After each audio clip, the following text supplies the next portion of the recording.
Hello everyone, আসসালামু আলাইকুম। আশা করি সবাই ভালো আছেন। আজ আমি আপনাদেরকে দেখাবো তালের পিঠা।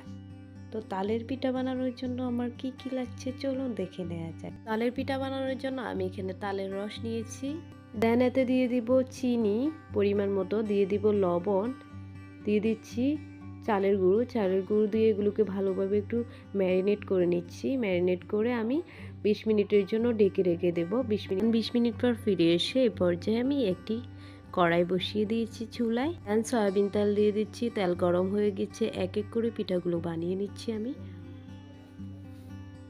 ম্যারিনেট করে 20 মিনিট রাখলে পিঠাগুলো ভালোভাবে ফুলে ওঠে, তাই আমি এই প্রসেসটা ফলো করেছি, আপনারাও ফলো করতে পারেন।